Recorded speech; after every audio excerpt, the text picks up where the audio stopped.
বেশি আপেল বেশি না খাইয়া দেশের পেয়ারা খান, 2টা আপেলের সমান 1টা পেয়ারা। কোক 7 আপ ইহুদিদের পণ্য না খাইয়া 1টা ডাব খান।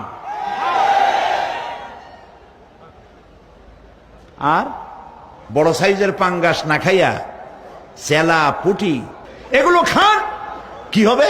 এগুলোর মধ্যে রয়েছে ফসফরাস, খাইলে পরে চোখের দৃষ্টি বাড়তে থাকবে, হার্ট অ্যাটাক করবে না, স্বাস্থ্য ভালো হবে। স্বাস্থ্য ভালো হওয়ার অর্থ পেটটা বিশাল আকারে হওয়া না, পেটটা ছোট হওয়া, সিনাটা চওড়া হওয়া, এইটার নাম স্বাস্থ্য ভালো। সেই জন্য আল্লাহ রাব্বুল আলামিন এই পৃথিবীতে মানুষগুলিকে সুন্দর করে সৃষ্টি করে তার খাওয়া চলা ফেরা ওঠা বসা সবকিছুকে একটি নিয়মতান্ত্রিক পদ্ধতিতে পরিচালিত করেছেন। এটা বুঝলে পরে কল্যাণ, না বুঝলে অকল্যাণ।